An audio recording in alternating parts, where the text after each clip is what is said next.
Okay, great. I'm delighted to have all of you here and to launch the first lecture in what's going to be a year-long speaker series. And it's organized by the Collaborative for the Critical Study of Technology, which is based at the Unit for Criticism and Interpretive Theory. This event and our two speakers perfectly embody the collaborative spirit and interdisciplinary approach to new technologies that this lecture series promotes. So I'll begin by introducing the two speakers, and also wanted to just mention and to thank all of you for being here. When we were on our way to the talk, Nishant and Lawrence asked me, well, how many people are going to be there? And I said, you know what? It's impossible to predict because it's the last day of classes. So we're just really happy that all of you have come, and we're looking forward to this talk, which is going to be really good. Nishant Shah is the Dean of Research at Artes, University of the Arts in the Netherlands. And he's also co-founder and director of research at the Center for Internet and Society in Bangalore, India. At the same time, he's also an international tandem partner at the Center for Digital Cultures in Leuphana University, Germany, and a knowledge partner with the HEVOS Knowledge Program in the Netherlands. In these varied roles, he has been committed to producing infrastructure, frameworks, and collaborations in the Global South to understand and analyze the ways in which emergence and growth of digital technologies have shaped the contemporary social, political, and cultural milieu. He's the editor for a series of monographs on histories of internets in India that looks at the complicated relationship that technologies have with questions of gender, sexuality, body, city, governance, archiving, and gaming in a country like India. He's also the principal researcher for a research program that produced the 4-volume anthology, Digital Alternatives with a Cause, that examines the ways in which young people's relationships with digital technologies produces changes in their immediate environments.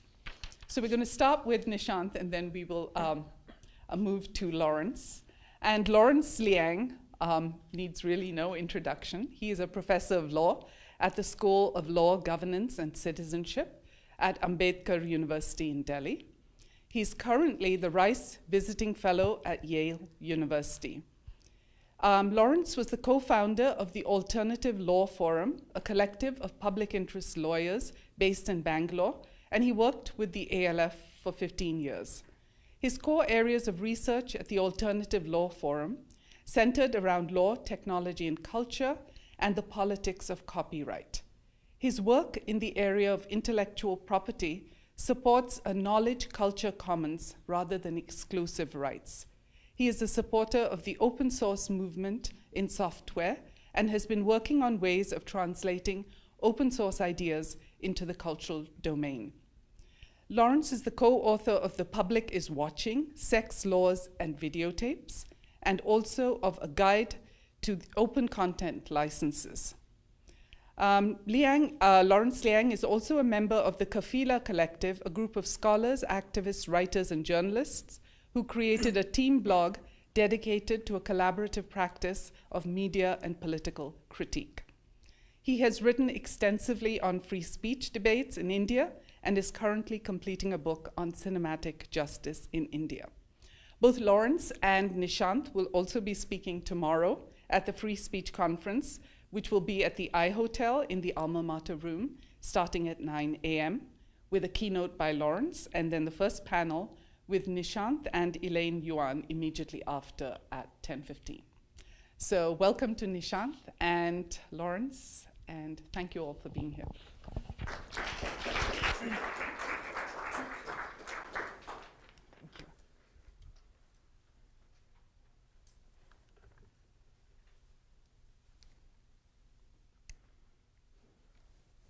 All right, thank you. You know, when in cinematic genres, when you're about to die, you kind of get a flashback of all the things that you're doing. And every time I hear these long introductions, I feel like this is the moment, right? It's like you start listening to saying, oh my God, I was doing that too once upon a time. But so good afternoon, and thank you so much for inviting me, both for the talk and for the panel tomorrow. It's always a pleasure to share a platform with Lawrence. For those of you who know him, you know it's also a little scary.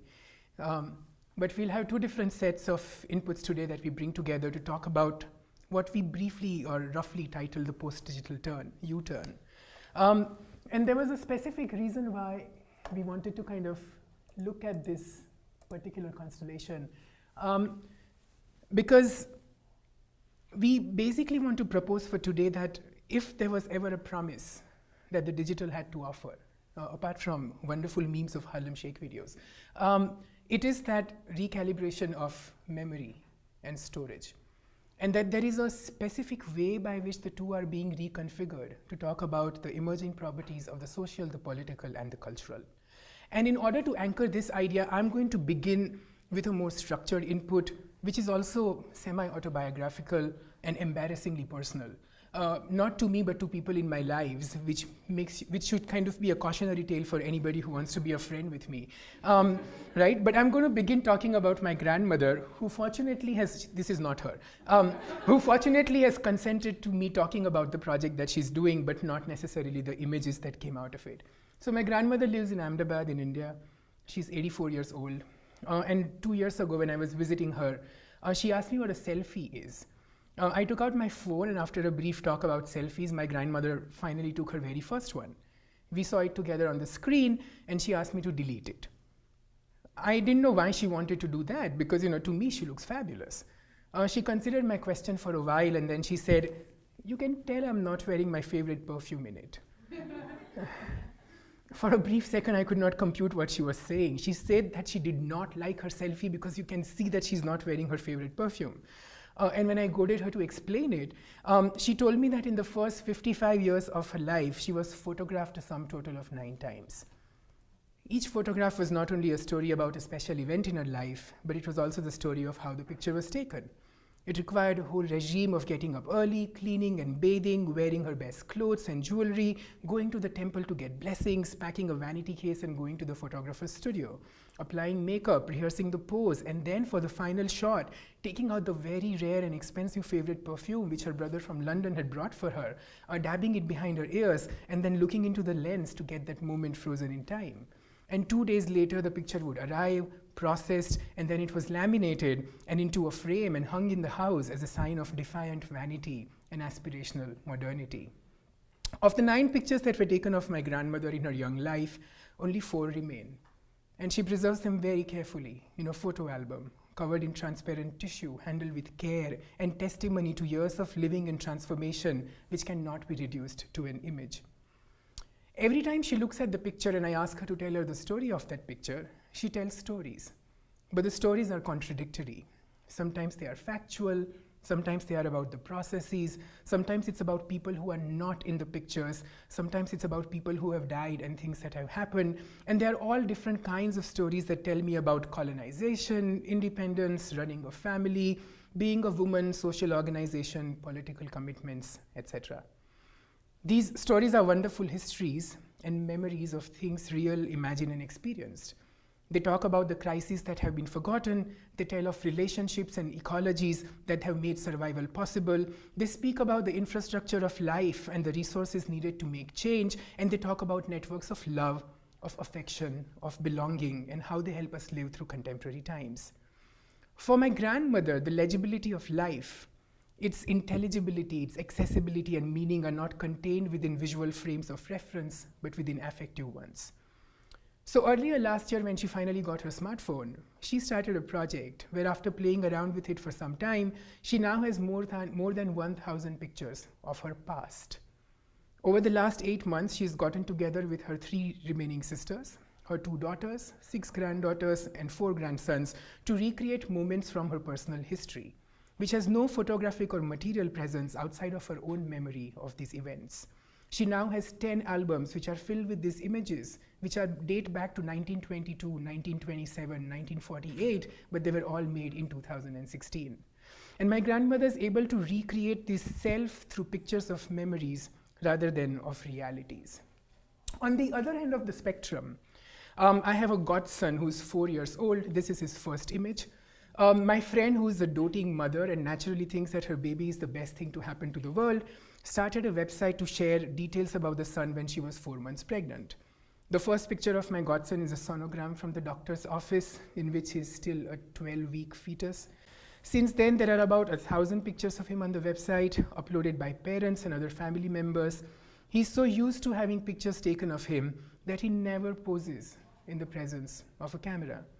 Or rather, as his father says, he lives his life posing all the time, always aware that at any point somebody might be watching him and taking pictures of him. These both embody specific conditions of the digital, or at least the promise of the digital. My grandmother is what I call the self of memory. Her memory finds reification, re-narration, and a recounting of the digital.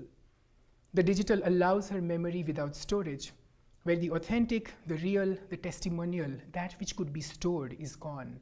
But the simulated and the desired find an expression and form which would otherwise have been unthinkable.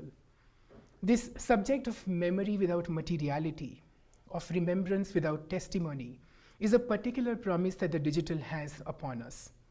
On the other hand, my godson is what I call a self in storage. He has no memory of his life, which is continuously being captured by people and things around him, and remembered by algorithms that narrate him more eloquently than he does himself. The self in storage is an incredible capacity of granular recording of our lives and being in a way in which we would never be able to master. And while his selfie storage is visual, with the Internet of Things, it's also very clear that this storage is now in deep data silos that we more often than not don't have access to. So I want to bookend the digital turn between these two selves of memory and storage, because the digital has a strange relationship between them. As Wendy Chun, in her latest book, Updating to Remain the Same, very eloquently puts up, the role of the digital is to transform memory into storage. The ontology of the digital self is to be bereft of memory, but in the abundance of storage.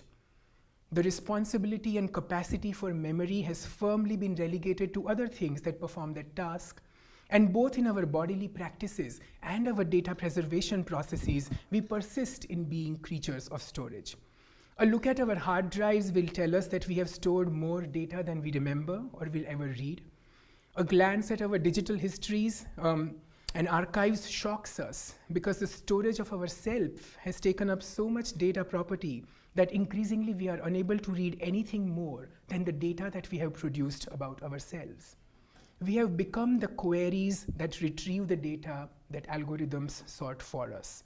We complain about information overload, not because we cannot remember enough, but because we are aware of digital storage, where the data of the self is so vast that anything else that it intersects with already feels like an expansion that is uncontrollable. Or that if you are complaining of information overload, you are basically overloaded with information about yourself. Right? We have reached a point where the bandwidth of data transfer has far exceeded our capacities for memory, and so we resort comfortably to storage. The production of these two selves, selves of memory and selves of storage, then clearly begs the question of revisiting human subjectivity, agency, autonomy, and choice. And so it's perhaps good to understand the tensions that underlie this movement between memory and storage. And what I thought I would do for today is not give you resolutions, but at least lay out for you through a series of small vignettes about what constitutes our informationally overloaded subject, and what are the naturalized forms of digital life that are being offered to you, which we might need to question and resist. My proposition is that the existing status quo, or the dominant impulse of the digital as we experience it right now, is to make us creatures of storage. And essentially that's been presented to us as a naturalized script for the future. And I want to show that there has been inherently in the history of computing and logic, or computing and computational logic, there has been other possibilities which have been offered to us, and that it might be worth looking at them. So I'm going to try and look at 5 different theses for you to kind of rethink the relationship between memory and storage and see where it can take us beyond that. So the first one that I have is actually about consolidation and circulation. And let me just give you a very, very quick story about the wonderful case of Google versus Bettina Wulff in Germany, one of the countries I live in. So Bettina Wulff was the ex-first lady of Germany who is now remarried to her ex-prime minister husband. And so, of course, she was very, very famous in the country. Bettina Wulff in 2014 sued Google because Google's auto-suggest in search results, every time you looked for Bettina Wulff, gave out examples of Bettina Wulff prostitution, Bettina Wulff escort service, Bettina Wulff sex, and so on and so forth. This is all because there was an unfounded rumor that once upon a time, Bettina Wulff, who's a startlingly handsome woman, that she once upon a time used to be a porn star or a sex worker. And this is one of those fake news or alternative news which has been doing the circuits ever since she came into the limelight. Right? So Wulff sues Google for both libel and slander, and Google makes a very strange submission in the German court. It says that Google basically goes into the court and makes a submission and says that we do not know how this is happening. Yeah? We know that this is happening. We take responsibility that this is happening, but we don't really know how this is happening. That in fact, the only way which we can cure this particular problem is to perform what would be called an act of censorship, which would then go against the German censorship regime or the anti-censorship laws which are in the country. So Google makes a submission that Wolfgang Hagen calls a submission of neurosis. It basically goes into the court and says, we do not know how we do things or why we do them, but we do them. Right? As justification, it gives its multiplicity of code, the distribution of data points, the ways in which this material is being kind of harvested, and essentially makes an argument that in the digital computational architecture, because things are always in circulation, it is impossible to actually exercise any kind of control. It says that given the acceleration with which Google's search algorithms really work, Google is no longer in the business of consolidating data, but in circulating data. And that if we had to talk about considering punishing Google or asking it to change things, we will essentially have to change the entire architecture within which Google operates right now. Right? So this tension between consolidation and circulation with Google as your first neurotic non-human subject is an interesting paradigm to rethink about what it does to the human subject within these spaces. Because our entire humanist model of what constitutes a human has essentially been about consolidation. It has been about data streams that come together at one finite point and saying, this is who you are. A snapshot of you can be created. Whereas Google's recommending that because circulation is the new aesthetic and the currency of the digital, any safeguard that might have been put into place to protect the consolidated subject is no longer going to be available to us to begin with. Right? So that's the first one I kind of wanted to throw out there. The second tension or second move between memory and storage is also about questions of identity and identification. Right? For a lot of you, you must be familiar with the fact that India is right now in the process of building one of the largest biometric databases of citizen records in the world. We have more than 900 million people who have now given their biometric data towards a centralized but circulated, right? So not consolidated database of governance, which is going to shape the country for the future. There is a book that the Center for Internet and Society had collaborated on. It's called In the Wake of the Aadhaar, edited by Ashish Rajadhyaksha, where in the book they come up across a case study where there was a particular community in Diamond Harbor in the Nurpur district in West Bengal, where a particular community woke up one day to be told that they are all dead. Right? There was a glitch which basically just misaligned a certain sort of a database or one particular column within a database, and they were all just told that they are dead. The repercussions of this were huge because it meant that people who went into specific pension systems, especially to get money, were told that they are no longer going to receive this because they are dead. And here is an old person who's standing there and saying, no, I'm alive. And more or less, the system had to say, no, the computer says not. Right? This specific form or a shift in registers between identity which is my human capacity to claim information about myself and my bodily practice and being, and this shift where I can only be identified as opposed to having an identity of my own, is the second thing that the memory and storage tension has in being. Because memory, which is in condition of decay, of degeneration, of forgetting, of unremembering, allows you to form multiple identities of yourself, which storage does not allow you to do. Storage relies not on your capacity or your hermeneutics or your interpretations of dealing with information and negotiating with it, but it merely suggests that this is indeed who you are because the system says so. Are there any computer geeks in the room? 1, 2, can I tell a really bad TCP/IP protocol joke? Okay, I'll save it for the Q&A later. But just remind me that I have a really bad TCP/IP protocol joke about identification at some point. All right, so that's the second one. The third axis that I wanted to kind of talk to you about was the shift between representation and simulation. For those of us who are familiar with feminist epistemology of science, and especially the cyborg studies manifestos which emerged from the 1980s, beginning with Donna Haraway, are familiar with the fact that one of the promises, which was both a fantasy and a nightmare of the digital, was that it's going to escape the constraints of representation, which have been put upon by a modernist aesthetic on our contemporary being. Karen Barad, in her book, Meeting the Universe Halfway, talks about how at the heart of all our claims is the idea that there is an external referent that can be the measure and the validation of our truth, and this is at the heart of representation. That either in representationalism, she says, or in performative phenomenology, there is a clear idea that an external referent will help strengthen or critique our claim to truth. Simulations, however, which is the condition of storage, are self-referential systems. Simulations are fascinating because they pretend to have an exteriority, but actually only refer to themselves. Simulations, especially in the form in which computing logics deal with it, is a very, very strange process of extraction. So simulation allows us to believe that there is an external reality, and that it's messy, and it's dirty, and it's kind of unclean, but that it can extract certain kinds of data sets from that reality, and then that data set, in fact, becomes the only validation of that reality.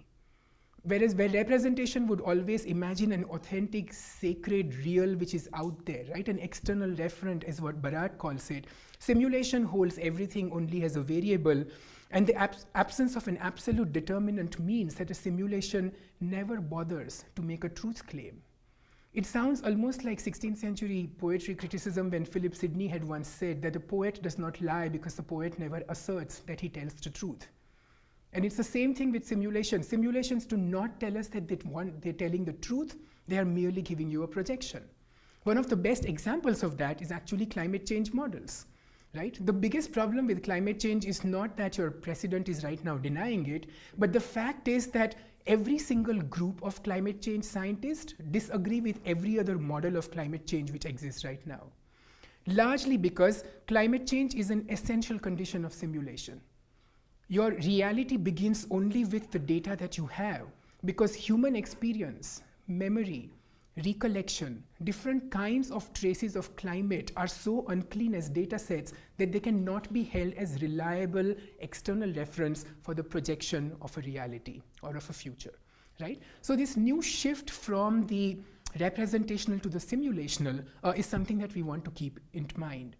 And the last one that I wanted to present to you, and this is when I'm going to go uber geek and show off how I once was forced to study computer sciences, is to just look at the basic contradiction between the first order of mathematics and logic, right? So the reason why I don't have any fancy graphs over here is just to make sure that this is not a scary thing to say.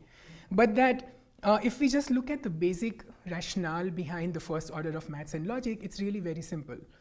Logic is a self-contained system of referential meaning making that depends on deduction and reducing the probability of things to happen.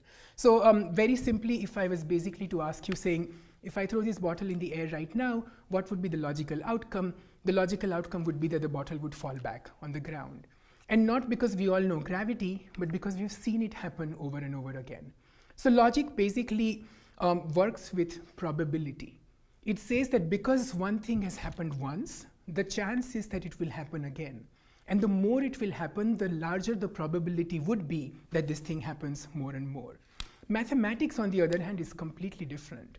Mathematics is one of the most abstract poetic forms of expression, where it begins by saying, imagine that this is a point. No social scientist or humanist worth her salt is ever going to be able to get away by saying, imagine that this is a point, but mathematics is, right? And mathematical principles are essentially going to suggest that because the point is imaginary, right now, anything is possible. Especially within the quantum physics and the world that we live in right now of indeterminate variable sets, it's highly possible that if I throw this bottle up in the air, in one of the universes, it might drop, but it might also self-disintegrate. It might just do a whole variety of other things which are just not possible to it. In fact, in the early history of computing, at Yale, when Douglas Engelbart and John McCarthy were trying to set up two visions of what the computer is going to look like, they had heated arguments about it. Because Engelbart was of the opinion that the computer should actually be a possibility machine. It should be a mathematical machine which allows us to envision everything that is possible given the knowledge that we have. Whereas John McCarthy was insistent that the computer has to be a logical machine. It has to be something which basically can tell us what are the chances of things which have already happened and how it's going to happen more and more, right? So almost like a divining glass, which is going to be able to project what's going to happen in the future based on what's already happened. McCarthy and Engelbart fought about it for about 16 years till they reached robotics. And IBM actually made the first robot. And the first robot was live streamed on the internet, by the way, and television channels for everyone to see. Its first task was to walk across a 20-meter room with 4 obstacles and not bump into them. It took the first step, and then it stopped. And it took 16 hours to compute every possibility of what would happen if it ever took the next step before it took the second one. Right? We are also talking about infinitely small computing and processing powers right now. Right now, your Hoover, your automatic Roombas which are cleaning your floor actually have much higher processing speed at that point. But this failure of mathematics in robotics was actually the reason why we naturalized logic as the function of computing. That we basically started dealing both with predictive technologies and probability mapping as opposed to possible technologies and looking at the realms of that which cannot be imagined. And this also is a memory and a storage function because memory favors mathematics, whereas storage favors logic. Logic requires storage because logic works on pattern recognition. Right? So it has to store everything that you have ever done because it needs to be able to do a probability mapping based on it. And I'm really running out of time, so I'm just going to stop at a very, very small point and say that the last axis that has been fascinating to me is to start looking at the ways in which the algorithmic or the digital now recalibrates our relationships with the past and the present as it deals with the conditions of memory and storage. Because increasingly, the extraction and fracking capacity of the individual allows for the subject to be conceived as permanently being recreated. Right? We are in a state of continuously being updated. It's very common for all our devices to be updated all the time, where you have an update, you install something, and then nothing seems to have changed. Right? Your device has ontologically changed, but nothing seems to have changed at all. That you are, in fact, what Wendy calls updating to remain the same. This idea of the individual as being continuously updated has very strange repercussions on our history and our future. Because in the moment of the update, your history is open for speculation. Your history, which was your fixed determinant and deciding that this is who you are, is now in a state of continuous speculation and data mining. That the more data and measurement I will have about your history is going to destabilize you, but also make you available for circulation within the units of consumption that the internet or the Internet of Things is pushing forward. But the more our histories become unstable because multiple ontologies can be traced, decontextualized, and uprooted, the more our futures seem to be narrated. that there are only multiple scripts which are projected for you and saying these are the choices which are available to you, and that's all there is to the world, right? So this idea of predicting our past and prescribing our future is another condition that this specific movement between memory and storage brings forward. In that case, then, my suggestion is that the relationship between memory and storage is one that needs to be rethought, and this is what the post-digital U-turn has to be. Because the digital turn clearly favored storage over memory. This is often what I call the extinction impulse. It allows for multiple kinds of deaths through forms, through formats, and through functions to appear. This is what Kathleen Fitzpatrick in her wonderful book calls the planned obsolescence of the subject, right? The capacity of already putting a shelf life or an expiry date, an obsolescence date to the subject, and the ways in which it's going to be made invisible through circulation, through hypervisibilization, but largely through conditions of storage and archiving is something that needs to be considered. And that if there is a post-digital, if there is a moment of U-turn, then we need to stop thinking about this extinction impulse that favors storage and start thinking about a survival impulse, which will have to go in the route of memory. What does digital memory mean? What does it do to our conditions of being and living? What are the ways in which it's going to offer new spaces of resistance and questioning, which are not straitjacketed by the logics and logistics of logical computing algorithms? So I'll stop here, and then maybe we can take more in questions then. Thank you.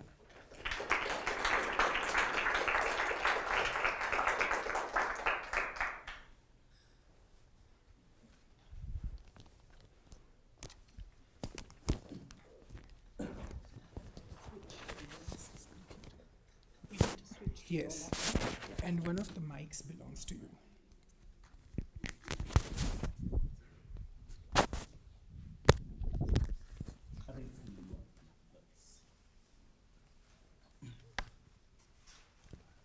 No, I've got mine. You need two.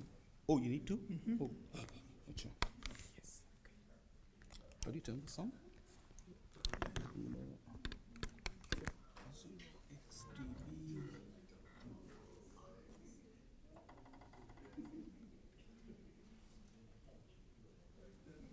This is all. Perfect. Yeah. And this one? What do I do with this one? Camera mic. Ah. So इसको क्या करना है? Okay, just इसको भी लगाना है. Here? Okay. Thanks, Susan, for the introduction and for inviting us here. And also thanks to Nishant for doing all the hard lifting of the conceptual work, which makes my job a lot easier. We kind of initially thought of this as a kind of a show and tell, tag team thing. So I'm going to be focusing really much more on the showing part. And what I want to do today is actually to speak about two projects that I'm a part of in collaboration with a group called the Critical Arts and Media Practice in Bombay camp, and a group called Pirate Cinema, which is based in Berlin, and they've been working in India with us for the last 8 years in the creation of these two kind of digital media archives. One is called Padma, which is the public access digital media archive, and the other is IndianCine.ma. And I'll come to both of these archives. But let me pick off from where Nishant ended, which is the tension in a way between the question of memory and storage, and in the reconstruction of narrative as mediating these two. Because in a lot of ways, the impulse towards the creation of these archives for us was guided by the question of what do we do with the amount of data that we have. And like Nishant, let me also begin with a story. This is not a story about my grandfather, but a story by my grandfather. My grandfather is an Argentinian writer called Jorge Luis Borges. And of course, so this must be very much a part of the fake memory syndrome as well. But Borges, as we all know, wrote a story called Funes the Memorious, which in a way kind of captures all of the tensions that Nishant has been talking about, but also what some of the dilemmas that we were encountering in conceiving what we thought was a future archive for the 21st century of the moving image. And in Funes the Memorious, a young Uruguayan youth goes out for a ride on a horse, and he has an accident, and he falls down and he hits his head. Now, contrary to what one would expect, which is that he loses his memory, it turns out that his memory gets accentuated to the point that he's actually able to recall every single thing that's ever happened to him.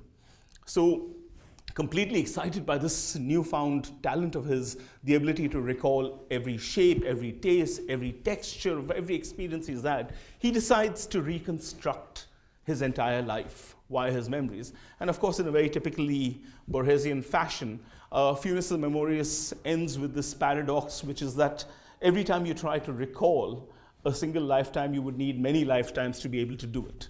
And this, for me, is actually an interesting kind of parable in a way, because it speaks to the experience that a large number of us had of encountering, in a way, the absolutely emancipatory potential of storage. And I want to begin in a way with that particular paradox that Nishant spoke of.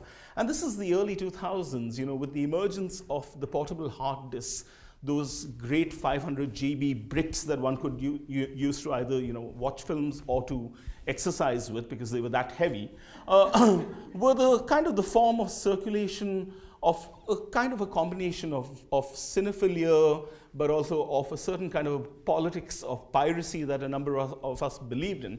And so a group in Germany, which was run by Sebastian Lutgert and Jan Gerber, they ran this remarkable project called Pirate Cinema, where every week they would show films. The condition was very clear. It was only films that could be downloaded, and as you watched the film, they would make copies of it for you, so that you would walk out after the screening, in a way kind of inviting you to a museum and giving you the work of art as you left. So this idea of what it meant to engage in a way in a certain kind of a radical exchange began with the unlimited possibilities initially of the number of films that you had. So on a 500 GB hard drive, you could have up to like maybe 600 films or 700 films, and the absolute excitement of it. But the question after a while was, what next? Does one think of this entire collection merely in terms of the way that a stamp collector thinks of their stamp collection? You tend to it, or a gardener thinks of their garden, and you create this kind of reified, fetishized idea of the collection itself. Or were there other kind of possibilities that one could imagine? So as a part of that project, the initial project that they started off with, which is the 0xDB, was a film archive that allowed you, in a way, to think of the large collection of films that you have. And if you can't see the numbers there, yeah. So this one, for example, says 14,700 films. If you actually watched all of them, continuously, it'll take you 1 year, 294 days, 17 hours, and 31 minutes. Of course, these are imaginary projects in the sense that there's no way that one can actually do this. But the experiment started us thinking about how we think about the idea of the archive itself, and why there was, in a way, a kind of a will to archive in the contemporary, almost mimicking the will to encyclopedias or dictionaries in the 19th, 18th, and the 17th century, where the proliferation of information around us and the sense of the chaos of information overload demanded a response in terms of form, and a response which would be adequate to the task of making sense or providing kind of a narrative coherence of the data world that you lived in. So this idea for us was very crucial, because 0xDB became a project that attempted to play around with how we looked at the totality of cinema rather than the individual kind of filmic text. And if I have the time, I'll come to this in terms of some speculations of how I see the conversation between digital humanities and film studies, and looking at the idea of not closely watched films, but following from Franco Moretti, the idea of a distantly watched film. This is a project that I'd ask you to explore for yourself, but it's remarkable in terms of the number of things that it can do. But to just give you one example, if you chose, let's say, any film from here,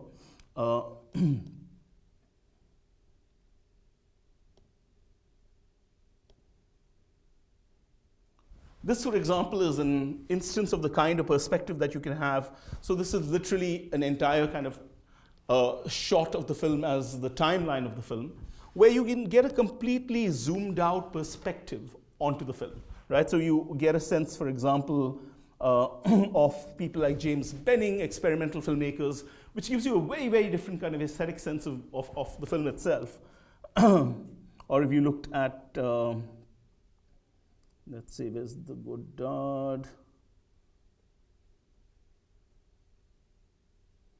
if you compared a very typical kind of, an Ozu film with a Godard film, you would get a sense of the aesthetics of the film. But this is just one small bit. If you look at the various kind of perspectives that you can look at, you can also sort them by a whole range of possibilities. The traditional ones, of course, we know, director, country, etc. But as you start moving down, you start looking at the possibilities of sorting them by hue, by saturation, cuts per minute, etc., etc. Now, a lot of people thought this was a completely insane project, right? That would actually kind of, why would cinephiles want to destroy cinema in this manner? And that's kind of part of the question that I'm kind of interested in addressing. Let me turn back to the question of the archive. Why was it that a bunch of us who were interested in questions of politics of technology or in cinema were using the idea of the archive? What was it about the archive that seemed to be attractive to us? Were we all suffering from what Derrida has described literally as archive fever, or was there more to this? And for me, the metaphor of archive fever is actually an interesting one, because I really love the literal joke that Carolyn Steedman plays on Derrida. She takes Derrida's metaphor of archive fever literally to look at a period of time in which a certain kind of classification of illnesses, and something that we all here would probably kind of sympathize with, which is a classification of something known as illnesses of academic people, right? And that was basically brain fever. So brain fever was initially attributed to the idea of academics spending way too much time in the libraries and reading way too much, causing them therefore to have delirious kind of hallucinations produced in the form of theories in their books. So the idea that academics suffered from this was kind of a literal idea, except that it turns out historically to be the case that there was actually a reason for why there was this classification of brain fever, which is the fact that it was a problem of anthrax, right? The anthrax spores that could be found in the nature of the binding used in a large number of old manuscripts and books and libraries were basically the cause for what was known as brain fever. So the idea of spending a lot of time in the archives and spending a lot of time in the libraries and breathing in a way the anthrax spores was the literal cause. So Steedman takes this idea of archive fever very literally and kind of plays the ultimate deconstructionist joke. And for me, this idea of the archive and of the idea of the dust and the residue that remains, and how does one productively think about it, became an inspiration for a lot of these projects. So the inspiration for the projects that we had were not really grounded in the digital. They were grounded in all kinds of heroic archivists who we would otherwise not hear of. And one of the heroes that we had was someone called Roja Muthaiya. Roja Muthaiya was a kind of an intrepid reader. He was a painter of signs, and he lived in the South Indian city, Chennai, in the immediate kind of post-independence period. He ran a small painting shop which didn't do very well.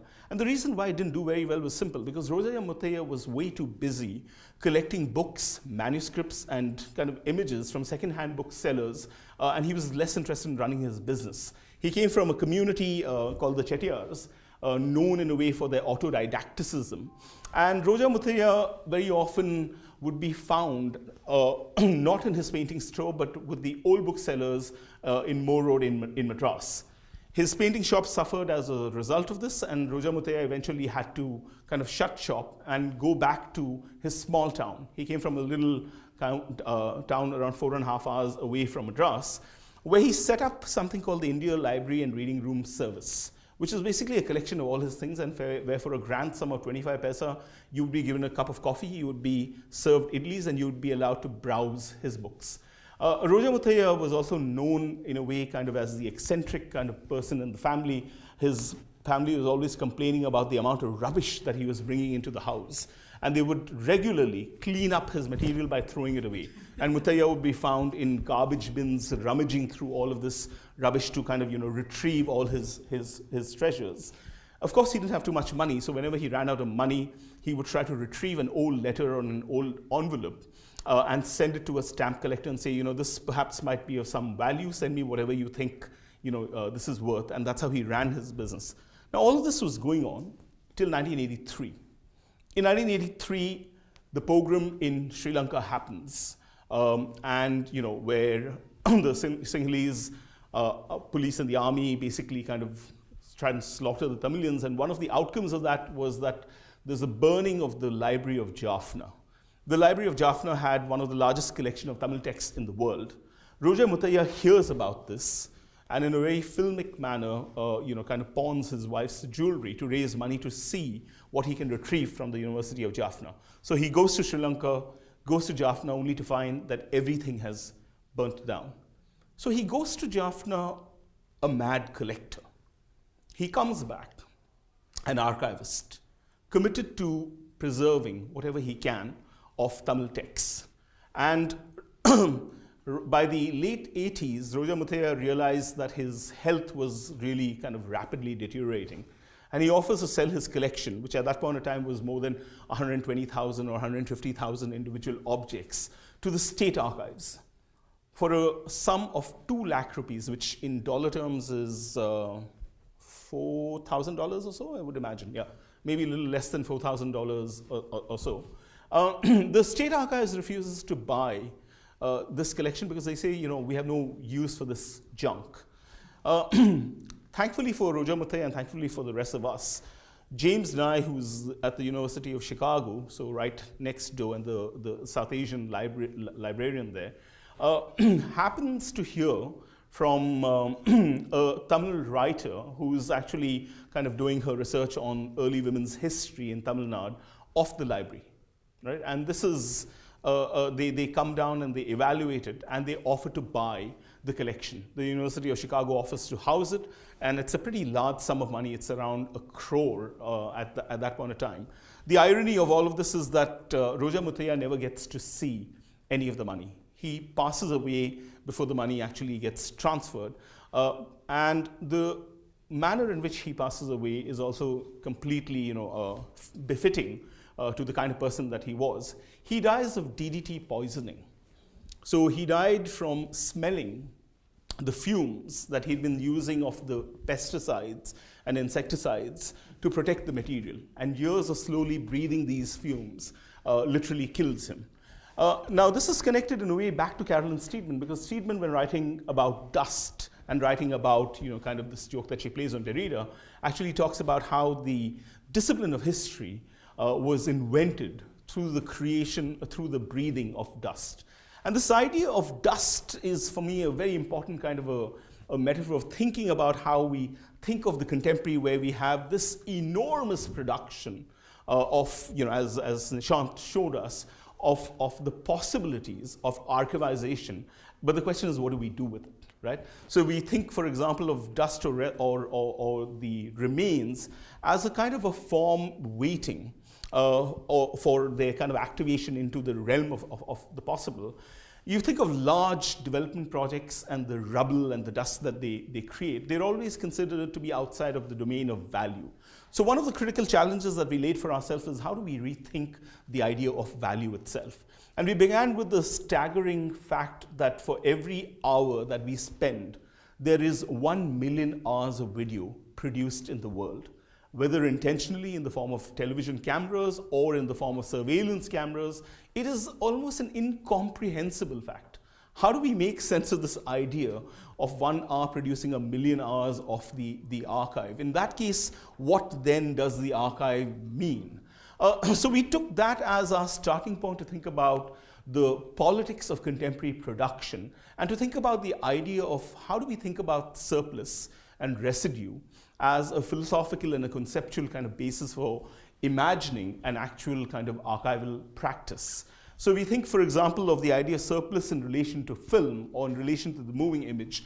There are at least 3 ways in which one can think about the surplus of film. One is the literal surplus. So for anyone who's ever shot in the pre-digital era, you know that one of the biggest constraints on filmmaking was the idea of the ratio, right? How much you had in terms of the ability to shoot versus how much you could actually use. So typically when you were working as a documentary filmmaker under extremely difficult constraints, if you were shooting in a ratio of 1:20 or 1:15, it was already a great ratio, which is that for every 15 hours, you'd be able to use 1 hour of footage. The problem with the digital era is that you don't have such a constraint, because you're not shooting on tape any longer, you're not shooting on film. There is no such constraint, which means that typically a documentary filmmaker today would be shooting hundreds, if not thousands of hours and potentially using 1 hour. So there is a literal surplus, which is that of footage. And the question is, what do you make of this? The second kind of surplus that we thought about is really the idea of the surplus of the image itself.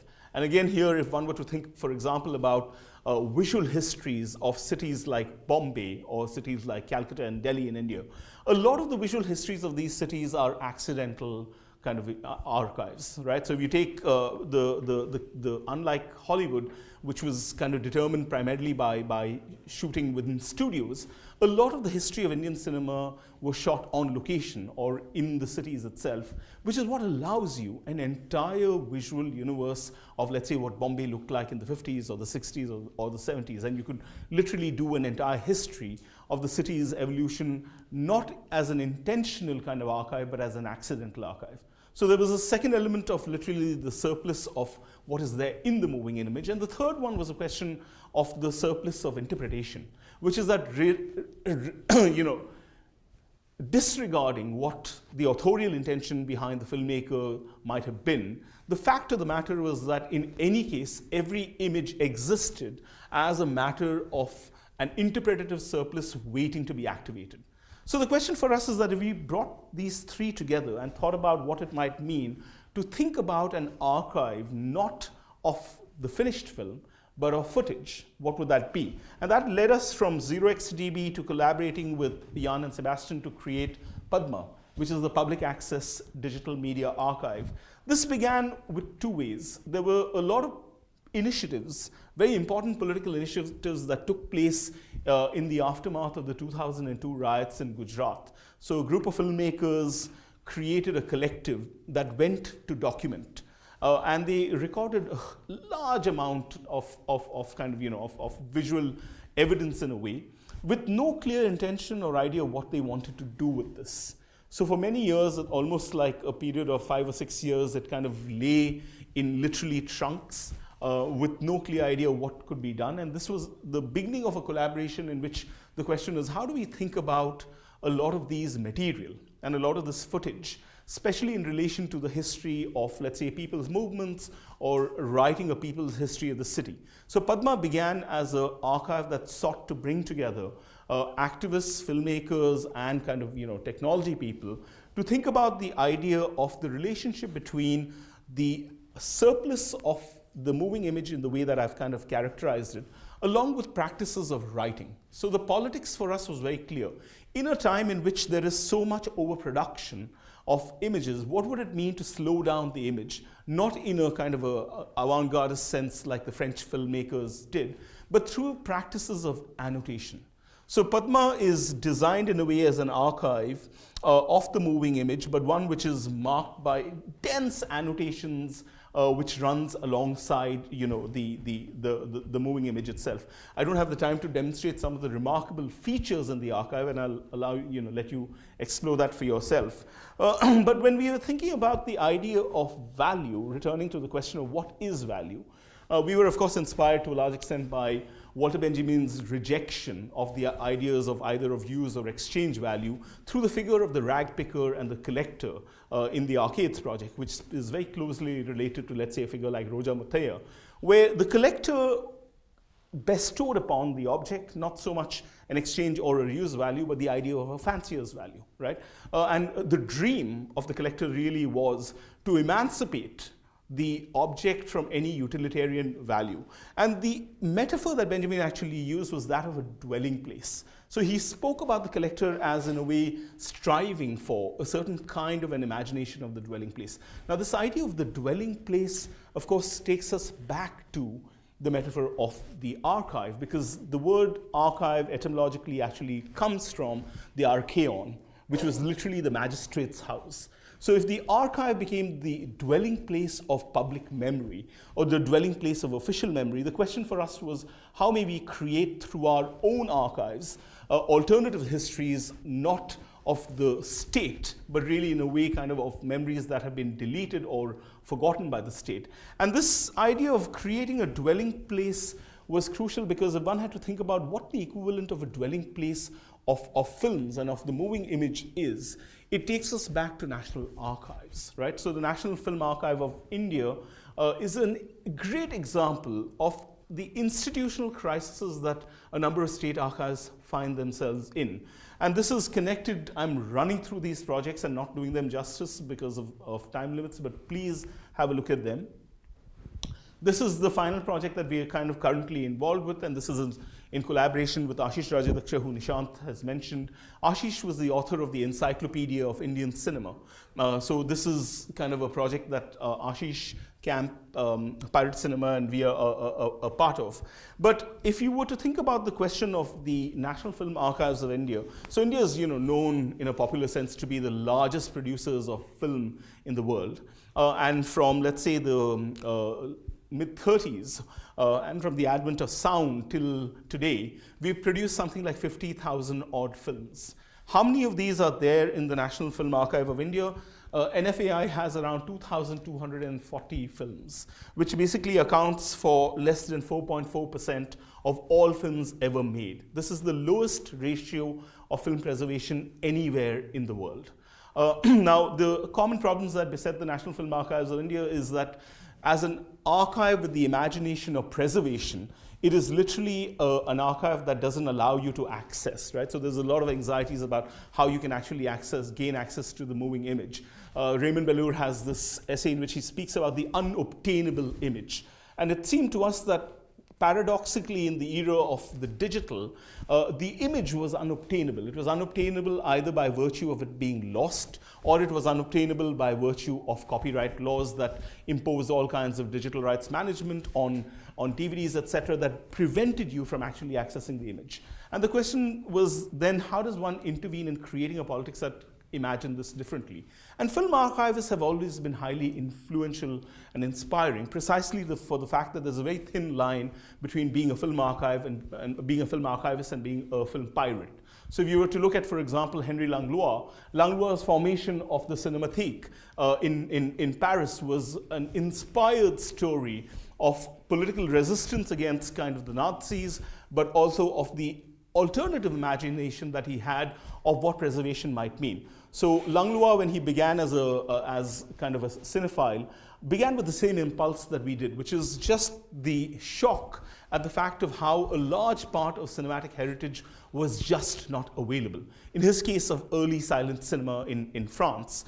So Langlois started collecting all these prints, and again, like Roja Mathaya, working against the limitations of his resources, Langlois would keep a lot of his films in the bathtubs, in the bathtub in his house, consequently, sacrificing cleanliness for the purposes of archiving.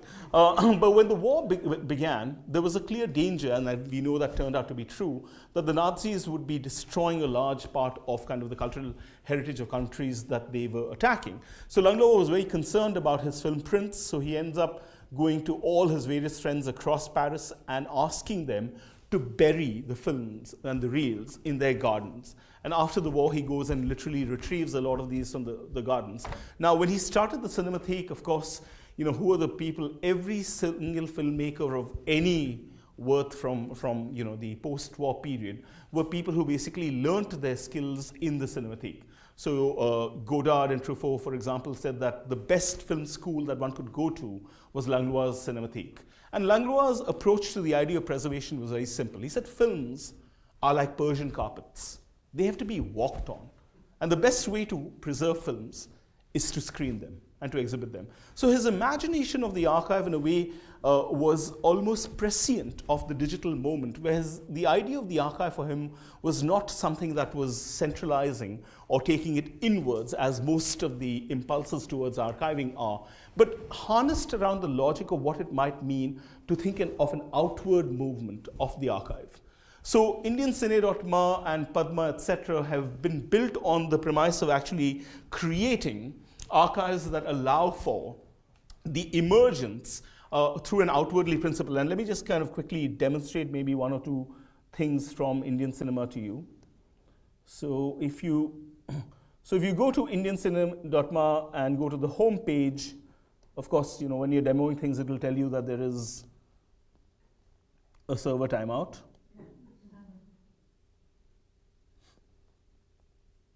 We actually do not have a large number of the films which are there. We only have them by way of information, right?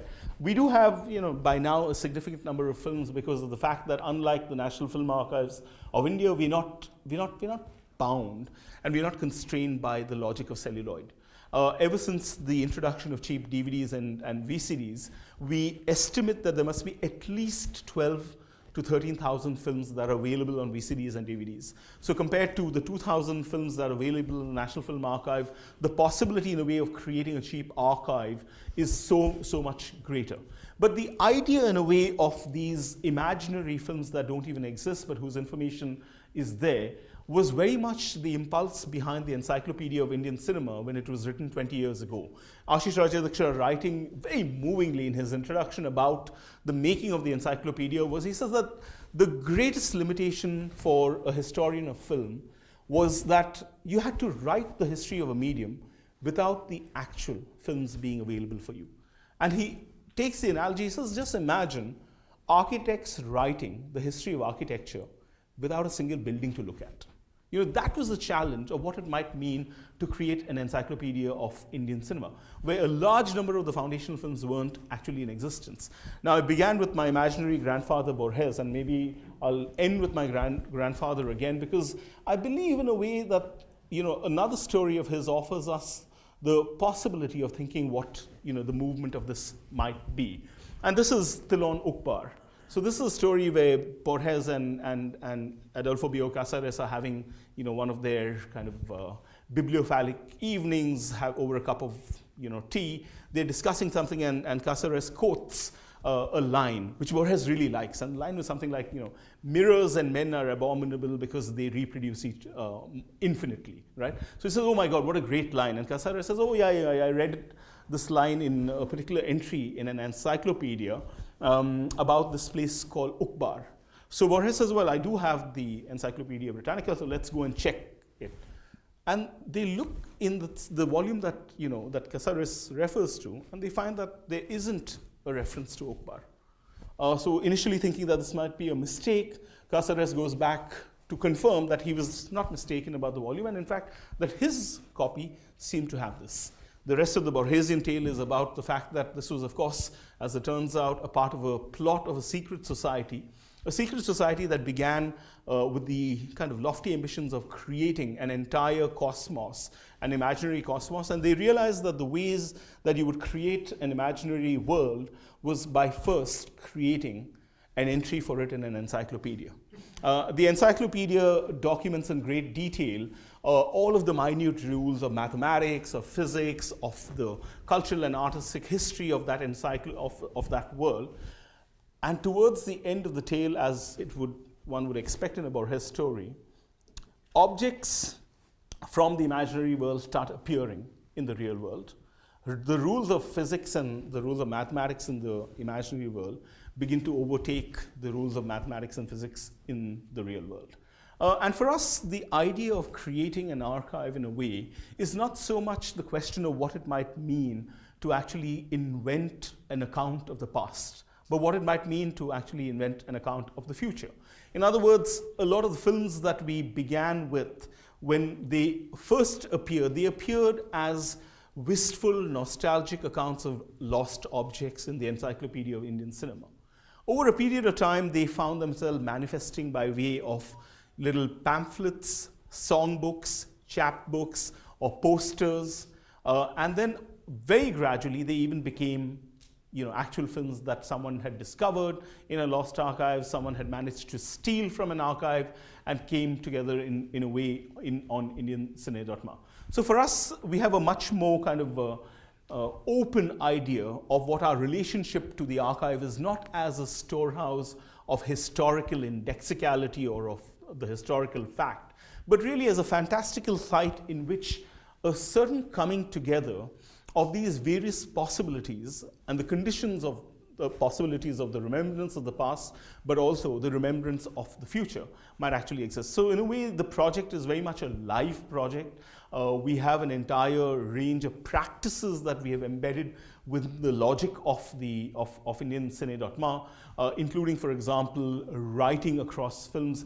My kind of, as you can see, inspired by my grandfather, my real hope is for this to be, in a way, an archive that will contain not just, the actual films that were made, but also in cases where we just don't have access to the films, the possibility of inserting fake films into the archive itself.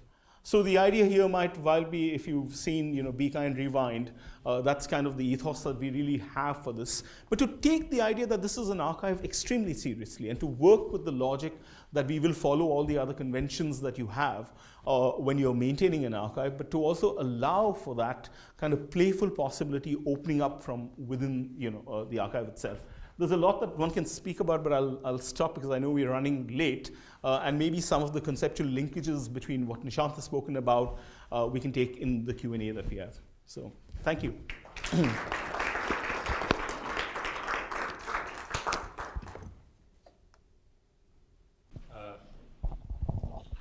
So first of all, thank you both for very stimulating and wide-ranging presentations.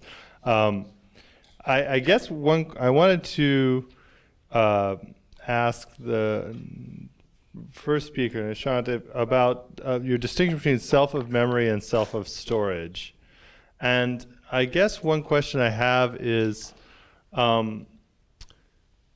if you were to, is this a distinction that involves imagining a process whereby one supplants the other? And if so, what is that process, if that makes sense as a question? I guess just to sort of throw out an answer that I might have had when I tried to think about that, is it the process of that is one of decontextualization, essentially that you're, if I may say, that memory is something that is fluid and is embedded in a world of relationships, and storage is something that sticks something in kind of an arbitrary location and separates it from that fluidity and separates it from that context, and that in essence the story there is one of the ways in which our current moment decontextualizes things. Or is there some other narrative we might tell of how we pass from memory to storage, or do you even see those two things as existing in some sort of relationship that way? All right, that actually is a very kind and generous interpretation of my thoughts in progress. So I actually like it, and if you tell me your name later, I will refer to you, or I will steal it by decontextualizing your knowledge and appropriating it as my own. But I think decontextualization is one way of looking at it. My specific beginning point is actually to look at the Internet of Things, right? Because the Internet of Things is a very, very strange object. As a lot of people who would look at the early history of the Internet would tell us, the Internet was always only of things anyway. Right? There was no such thing as an Internet of human beings. The Internet was a technological protocol which allowed for different machines which were remotely distributed to talk to each other. So why is it that we had to re-emphasize the idea that there is now an Internet of Things? It's primarily because the ways in which those machines were made subject to extraction, to fracking, to circulation, and to precarious mobility, we are applying the same principles to the human within those networks now. So the Internet of Things is actually the Internet of everything, where you are no longer a human who is distinguishable from the node, which is the machine, but actually exactly treated in the same way that the node within the machine is.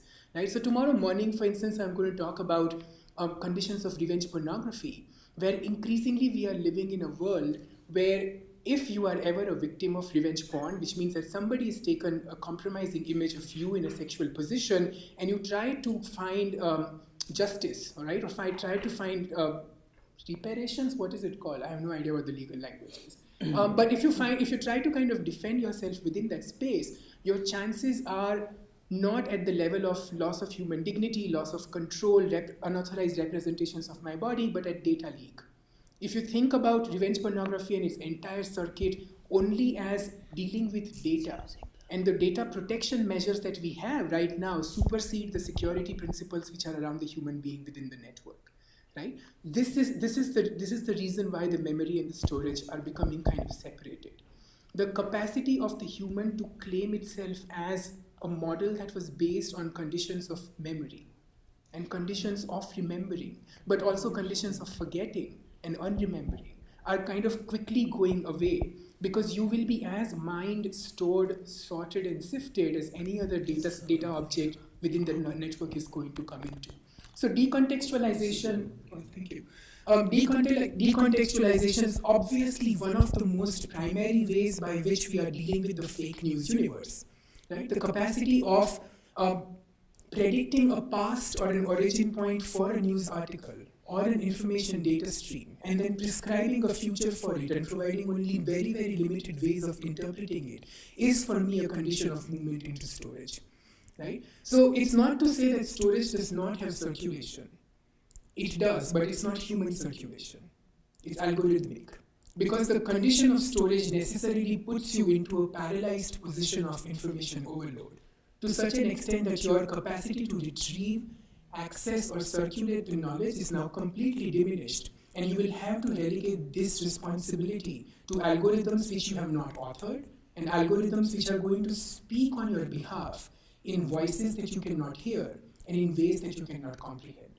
So this is a particular crisis that the abundance of data and its algorithmic governance is kind of producing for us, and that's something that I'm just thinking through. This is not like I wish this was a finished thought, but it's not. So when Susan invited us and said that she really wants this as the beginning of a series, what I thought was I'd present something that I'm working through as opposed to something that I've already resolved. But so this is very helpful. Thank you. Tariq, were you good? No, thank you. That was, it's really, really kind of mind-blowing stuff. And I was trying to think of how to relate the two talks together, and I was wondering, so your godson's thousands of photos are not an archive. Netflix is not an archive. Amazon is not an archive. But your grandmother's project is an archive. Your cinema projects are an archive. And maybe if you could tell me why is one an archive and not the other, as a way to...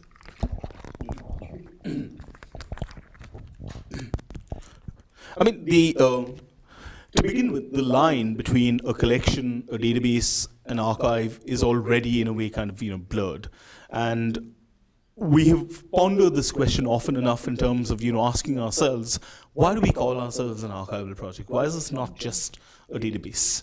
And to a large extent, it has to do in a way with kind of less the technical elements of what might constitute the actual properties of each of these, as much as a political impulse that kind of informs our project, which is a kind of a stance towards the question of official and unofficial memory.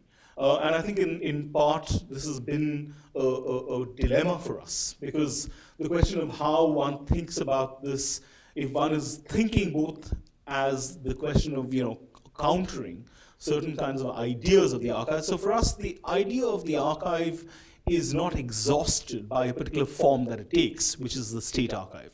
And the challenge then is, what does it mean to actually think about the possibilities of other kinds of archives? And assuming that one were to liberate oneself from the task of always creating counter archives, right, as a corrective to the problem or to the politics of memory, then what are the other kind of possibilities? So we're in that terrain of actually really thinking about ourselves as archives, but not at all in a reverential manner. So we are kind of bastardly archives in that we're taking the concept and actually running amok with it in a way that traditional archivists would find this to be unrecognizable. But we believe that holding on to the name allows us to articulate in a way a politics in a way that's otherwise a bit kind of more loose when one thinks about it as a database. So. Yeah, that's actually a question which puts me into a lot of trouble. But there is a very technological kind of answer to it, which is very clear, that the database is a self-referential system that takes itself very seriously. Right? A database, at least in computing logic, comes into being only once data is populated within that. So the framework of a database is not the database. Right? Even if you made all the indices, you put all the different rows and columns into place, it's not yet a database. It's merely the rules that govern the database. The archive, on the other hand, is incredibly perverse. Right? It's filled with libidinal excesses of aspirations and imaginations, of falsification and appropriation. And that's why my grandmother's documentation is an archive. Because no archivist would take this seriously. Right? In the state kind of an archive that Lawrence is talking about. But the fact that the archive can remember without producing testimonies, right? That it can have material presences without the material in it, that the aspiration of an archive already gives it birth. And then you can always have a completely empty archive with no records in it. And it can still exist, and it can then lead to different kinds of catalysis, is something that's important. But this, for me, again, goes back to the memory and storage problem. So, I've known OXDB and Padma ever since they started. In fact, been like a huge fan of it. We also teach some of the projects and so on. One of the fascinating parts about the construction of these projects was that they were not databases. That it wasn't just saying, here is a collection of films, let me put it together, and that's all. But it essentially began with a political aspiration, which then found its material reification in this instance. But this is what, the fifth instance of Padma now? Well, the fourth. Fourth one, right? So it keeps on moving and it keeps on changing. The fact that it allows for a perverted reappropriation and acts of vandalism, right? Which is why Wikipedia, for example, is an interesting archive. Because every once in a while, you can just go and commit an act of vandalism on Wikipedia and see what happens. I, in fact, played a really mean joke on a bunch of students I was teaching in St. Gallen 3 weeks ago in Switzerland at the business school. So 20 minutes before the class started, I went and put in a wrong definition of a particular concept on Wikipedia, and I just edited it. And then the first task I gave to the students was, tell me what this particular thing means. And they all took up the wrong definition that I had put on Wikipedia and gave it back to me.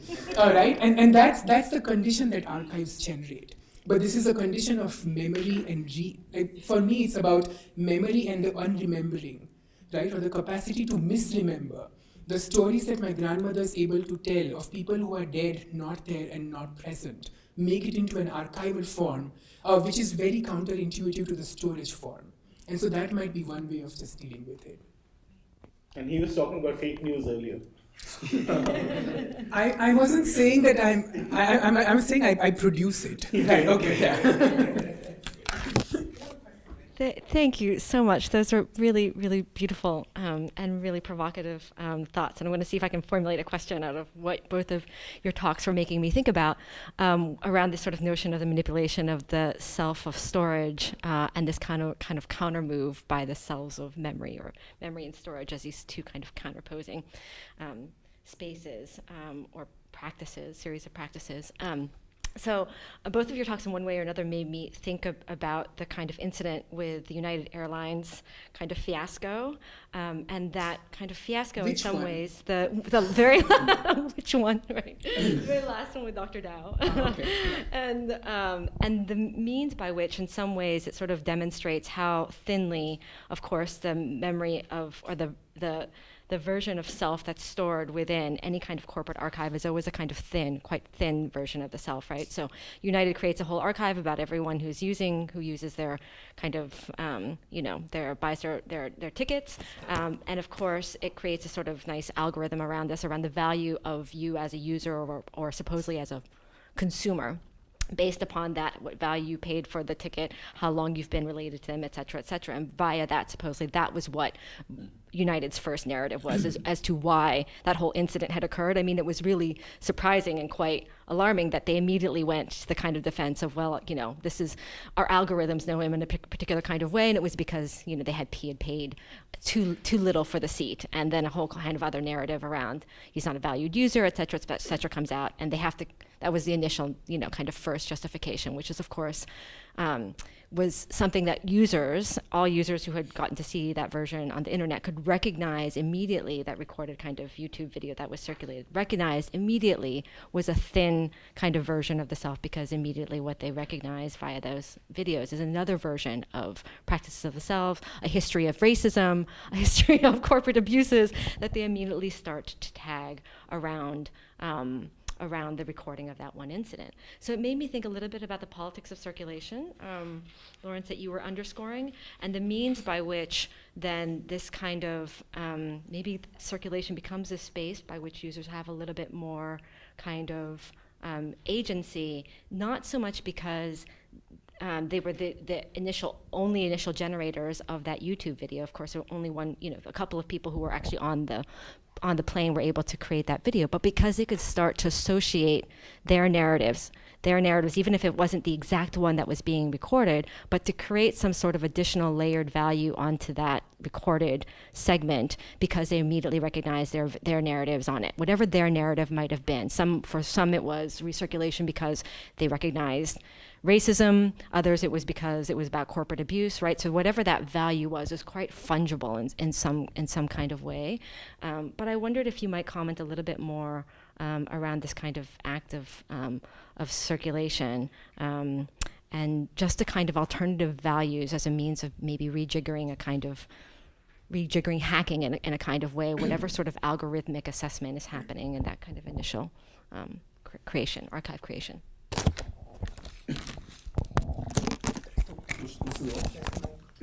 Yeah, so at the risk of being schizophrenic, I mean, I'm kind of doing this today I'm speaking more as the person who thinks about technology, and tomorrow I'm going to paint a very dire image of circulation, and that's my hat as a civil liberties person, asking for the need to regulate and the need to control. So it's kind of ironical. I don't know where I entirely stand on this, because I think part of what I'm seeing in terms of the circulation, especially in the context of kind of the post-truth era, is the debilitating consequences that it seems to have, which goes back to a point that Nishant made, which is if one were to try to seek kind of redressal, either in the form of injunctions or in the form of kind of punitive damages, etc. What exactly is it that we're going to be able to do?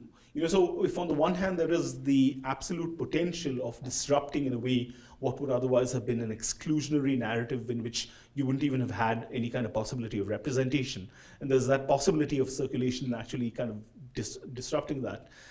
Given that this is already contained, and this is kind of again part of Nishant's point, that this is already accounted for within the logic of the algorithm. I mean, that this, regardless of the individual instances going one way or the other, in the end, the house always wins. In other words, in the end, it's always going to be YouTube or always going to be Facebook's algorithm that will benefit from this. And I think there is a question here to be asked of how we may think of the challenges of imagining justice, no longer merely in terms of kind of the human-human transaction, which was already bad enough. The history of the 20th century has been about the struggle of human justice and the struggle against monsters, right? So the idea of monstrous justice in terms of mass crimes, etc.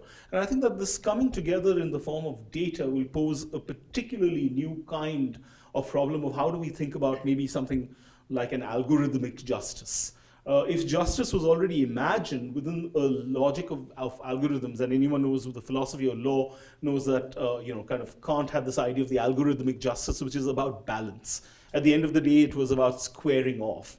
And the question here might be that if one thinks about what it's not the algorithmic justice, but the justice of algorithms might mean for tomorrow, how does one imagine that in terms of any question of scale?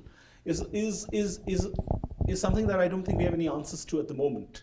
And is circulation an answer to the excesses of circulation? Is circulation an answer to the injustice of circulation? I'm not sure. Earlier, I used to be very clear that the answer to hate speech was not silence, but more speech. I'm not convinced that the more speech route is tenable any longer. So, sorry, no answer, but it's a similar dilemma that I'm kind of exploring. So. Can I would never have made the connection with the United Airlines incident, so that's a great kind of jumping off point. But what perhaps is the most fascinating about the algorithmic is that it has only two pre-wired responses. So when an algorithm goes rogue, there are only two things you can do with it. One is you can correct it. And the second is you can correct the person who's supposed to be governed by the algorithm, saying you did not give enough clean data that the algorithm could read you correctly, right? In either of these two cases, what you have done is now that you naturalize the algorithmic as the de facto mode of governance and operation. And in this case, like in this particular case, I don't know why the redressal should come only from an appeal to the airline company. Like, why is it that there is now a possibility of thinking of proto-state-like structures which do not have the accountability of a constitution or the jurisprudence, but have the capacity to exercise and mitigate justice, which is now defined by the algorithmic values which are put upon it, is something that's kind of interesting to figure out.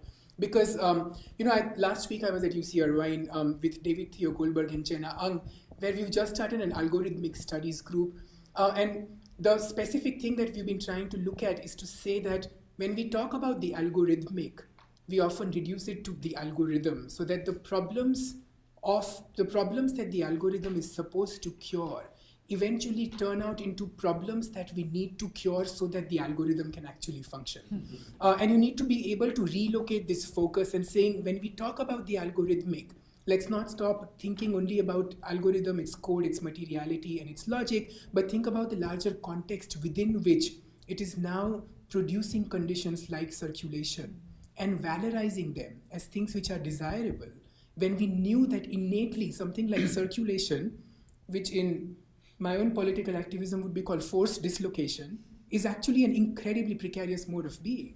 Right? How is it that we are able to produce this new vocabulary that celebrates certain kinds of affordances which were available only to an elite few, and naturalizing them as the new conditions that everybody has to be in? And this might be worth kind of examining too. If I can just add to this, to enter this from a complete different vantage point, one of the most fascinating forms of legal trials that existed were animal trials, right?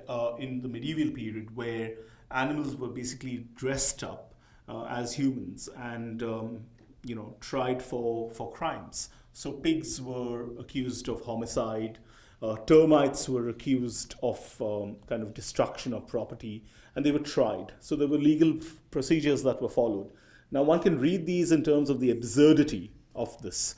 But it's not that absurd if one thinks about the kind of social context in which it emerges. I mean, of course, there is the theological context, that the presumption that this is biblical evil manifested in the form of animals. But the social context is really, given the proximate relation that humans and animals had with each other in terms of leading lives together, of a codependence. It was not just about how you thought about animals, but how you thought with animals, on questions of responsibility, culpability, etc. And I think that it might be interesting now in the contemporary to think, as science fiction has for a very long time, of the co-production of responsibility and culpability of man-machine relations. So if this was the question of what it means to, in that sense, bring a code on trial, and not just the people behind the code, but really in thinking about what the altered circumstances of our cyborgian lives mean. It also means a reimagination of precisely the same order, ironically, of the medieval animal trials. So.